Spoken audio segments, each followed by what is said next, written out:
ధర్మస్థలిలో ఎంతో మందిని నేను పాతి పెట్టేశాను. ధర్మస్థలిలో బట్టలు లేని వివస్త్రలుగా ఉన్న మహిళలను తీసుకొచ్చి నాకు ఇస్తే, ఇదిగో ఇక్కడే పాతేశా, ఇక్కడ కొన్ని పాతేశా. కొంతమంది పురుషుల్ని కూడా తీసుకొచ్చి ఇచ్చారు, వాళ్ళందరినీ ఇక్కడ పాతేశా. మీరు తవ్వితే ఈ ప్రదేశంలో, ఈ నేత్రావతి నది ఒడ్డున తవ్వితే ఎన్నో శవాలు బయటకు వస్తాయి. 1994 నుంచి 2014 వరకు నేను ఇదిగో ఇక్కడే పాతి పెట్టేశా.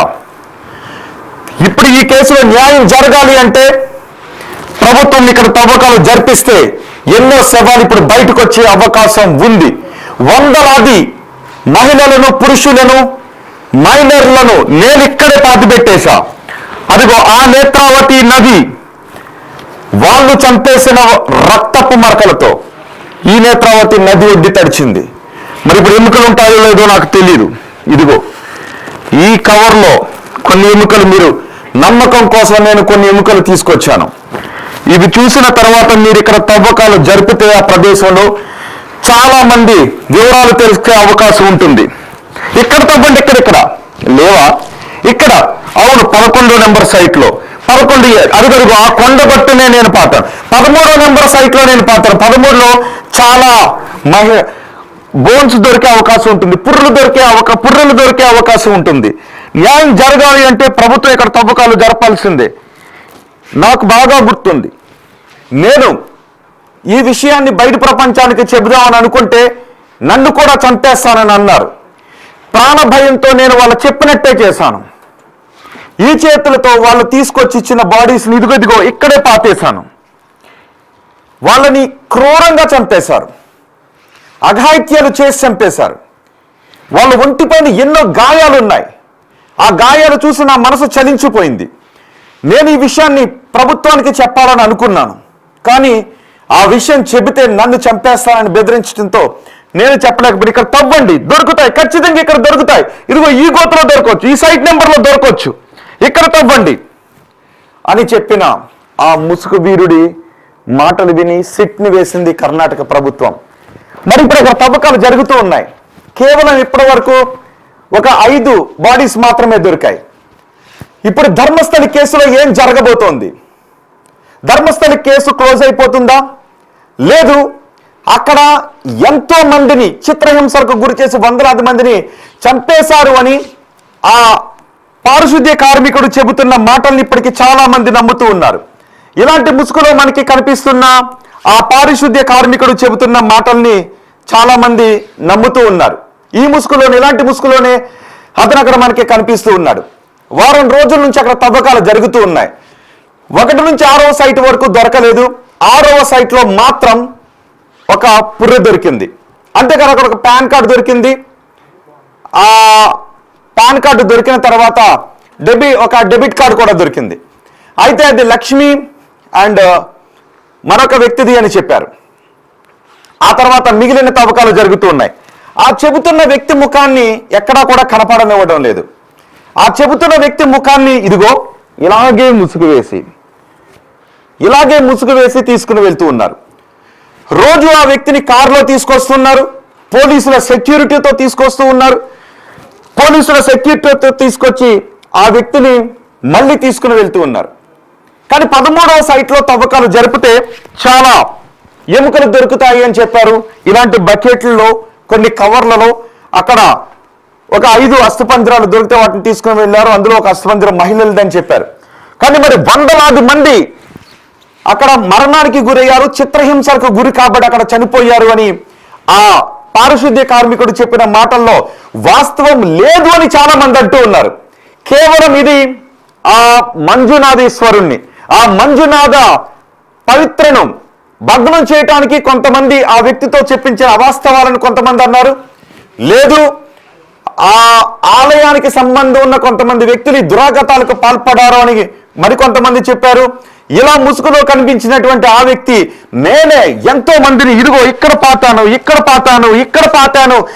పాతి పెట్టాను అని చెప్పుకుంటూ తీసుకొచ్చి ఒక 8 అడుగుల లోతులో గొయ్యిలు తవ్వించారు. ఇక్కడ ఒక 15 అడుగుల వెడల్పులో 8 అడుగుల లోతులో గొయ్యిలు తవ్వించారు. కానీ అక్కడ ఎన్నో కుప్పలుగా ఎముకలు దొరుకుతాయి, కుప్పలుగా పుర్రెలు దొరుకుతాయని అనుకున్నారు. ఆ స్థాయిలో కాదు, ఒక 5-6 దొరికాయి. మరి ఇప్పుడు ఆ వ్యక్తి చెప్పింది అబద్ధమా, లేదు నిజంగా అక్కడ ఏదైనా జరిగిందా? ఇన్ని సంవత్సరాలు అయిపోయింది కాబట్టి ఆ ఎముకలతో సహా అవన్నీ కూడా ఇదిగో ఈ నేలలో కలిసిపోయాయా? ఈ గొయ్యిల్లో కేవలం ఎముకలు కూడా కరిగిపోయి ఆ మట్టి మాత్రమే అక్కడ మిగిలి ఉందా? ఇప్పుడు దొరికిన 4-5 అస్థిపంజరాలు ఏం చెబుతున్నాయి? ఈ స్థలం శ్మశానం కాదు అని చెప్తున్నారు. మరి ఈ స్థలం శ్మశానం కానప్పుడు ఆ 4-5 అస్థిపంజరాలైనా ఎందుకు దొరికాయి? అంటే అడవిలో ఏదో జరిగిందా? ఈ వ్యక్తి చెబుతున్న మాటల్లో వాస్తవాలు ఉన్నాయా? మరి ఇప్పుడు అన్ని ఆ స్థాయిలో అస్థిపంజరాలు దొరకకపోయేసరికి ఈ కేసును సిట్ అధికారులు క్లోజ్ చేసే అవకాశం ఉందా? లేదు ఈ విచారణ ఇంకా కొనసాగించే అవకాశం ఉందా? ఈ మట్టి నమూనాలను కూడా తీసుకుని వెళ్ళి ఈ మట్టి నమూనాలను కూడా ఫోరెన్సిక్ ల్యాబ్లో పరిశోధనలు జరిపి ఈ మట్టిలో చాలా మంది మానవులను పాతిపెట్టిన ఆ కారణంగా ఈ మట్టిలో కలిసిపోయాయని ఆ ఫోరెన్సిక్ ల్యాబ్లో ఏదైనా తేలే అవకాశం ఉందా? లేదు ఇవి సహజంగా ఈ నదిలో కొట్టుకొచ్చినటువంటి శవాలను అక్కడ పాతిపెట్టేశారు, అన్ఐడెంటిఫైడ్ శవాలుగా ఎవరు క్లెయిమ్ చేయని బాడీస్గా గుర్తించి అక్కడ పాతిపెట్టేశారు అని తేల్చే అవకాశం ఉందా? మరి ఈ ముసుగు వేసుకున్నటువంటి రోజు మనకి ఇలాంటి ముసుగులో కనిపిస్తున్న ఆ వ్యక్తి చెప్పిన మాటల్లో వాస్తవాలు ఉన్నాయా?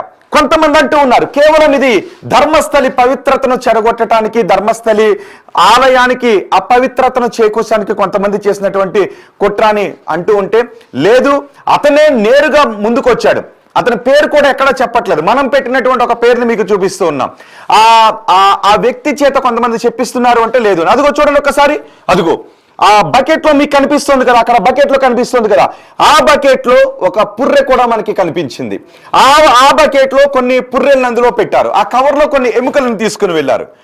మరి ఇన్ని రోజుల తవ్వకాల్లో ఆ స్థాయిలో ఎముకలు దొరకలేదు, కానీ కొన్ని ఎముకలు దొరికాయి. మరి ఇవి ఆ నదిలో కొట్టుకొచ్చినటువంటి బాడీస్ ని, దేహాలను అక్కడ పాతి పెట్టడం ద్వారా ఉన్నటువంటి ఎముకలని చెప్తారా, లేదు చిత్రహింసలకు గురి కాబడి చనిపోబడిన వాళ్ళ ఎముకలని చెప్తారా? నిజానికి 1986 సమయంలో కూడా కొంతమంది మహిళలు మిస్ అయితే వాళ్ళని తీసుకొచ్చి అక్కడ అడవిలో పడేశారు. ఆ యువతి తండ్రి ఆ యువతి కోసం న్యాయం జరగాలి అంటూ ఎన్నో ప్రయత్నాలు చేశారు, పోరాటాలు చేశారు. ఆ కమ్యూనిస్ట్ పార్టీకి చెందినటువంటి వ్యక్తి అతను. సో అతని కుమార్తెను కూడా, చనిపోయిన కుమార్తెను కూడా ఇలాగే చిత్రహింసలకు గురి చేసి చంపారు. ఆ తర్వాత ఎంతో మందిని ఇలాగే చంపారు అని చెప్తున్నారు. సో ఇక్కడ మరి న్యాయం జరగబోతుందో, వాస్తవాలు బయటకు వస్తాయా? లేదు ఈ ఎముకలు ఏమీ సాక్ష్యాలను చెప్పలేకపోతున్నాయని సిట్ అధికారులు కేసును క్లోజ్ చేసేసే అవకాశం ఉందా? మీరేమనుకుంటున్నారు ధర్మస్థలి గురించి? మీ అభిప్రాయాన్ని కమెంట్ బాక్స్ లో తెలియచేయండి. ఆ ముసుగు వేసుకున్న వ్యక్తి చెప్పిన మాటలో వాస్తవాలు ఉన్నాయని అనుకుంటూ ఉన్నారా? మరి ఆ స్థాయిలో వందలాది శవాలు దొరకలేదు కాబట్టి, ఆ ముసుగు వేసుకున్న వ్యక్తి ముఖం కూడా ఎప్పటికీ తెలియలేదు కాబట్టి ఎవరు అతన్ని పంపించి ధర్మస్థలి పవిత్రతను చెడగొట్టే ప్రయత్నం చేశారని మీరు అనుకుంటూ ఉన్నారా? నిజంగానే నేత్రావతి నది ఎంతో మంది అభాగ్యుల రక్తంతో తడిచింది. అక్కడ ఉన్నటువంటి ఆ కొండల గుట్టలు అభాగ్యుల ఆర్తనాదాలతో మారుమోగి వాళ్ళ ఊపిరి ఆగిపోవడాన్ని ఆ సాక్ష్యాలుగా నిలుస్తున్నాయని మీరు అనుకుంటున్నారా? మీ అభిప్రాయం